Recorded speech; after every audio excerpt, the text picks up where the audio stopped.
Γεια σας παιδιά, είμαι ο On και στο σημερινό βίντεο θα δοκιμάσουμε αυτό εδώ το slime με την τρούφα του.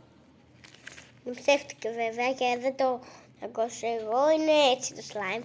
Λοιπόν, εγώ δεν το θεωρώ και πολύ slime, δεν ξέρω τι είδος slime είναι. Πάμε να το ανοίξουμε. Ορίστε και βγάζω και εδώ πέρα είναι το slime παιδιά, έχει τρούφα, εγώ λέω να τη βγάλω τώρα, το βλέπετε, είναι ωραίο, είναι τέλειο.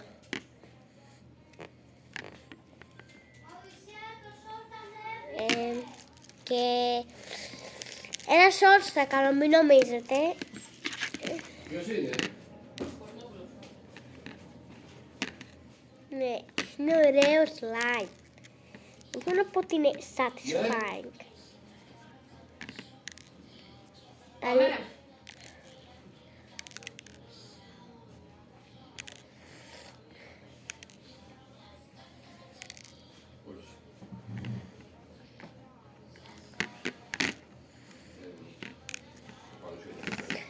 Ωραία, είναι ζουμερό slime και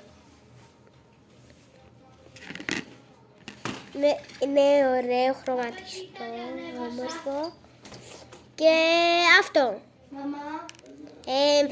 Εδώ πέρα είναι τα όμορφα slime, εντάξει, αυτό. Και αν σας άρεσε αυτό το βίντεο, κάντε ένα like και μια εγγραφή. Οπότε, γεια σας!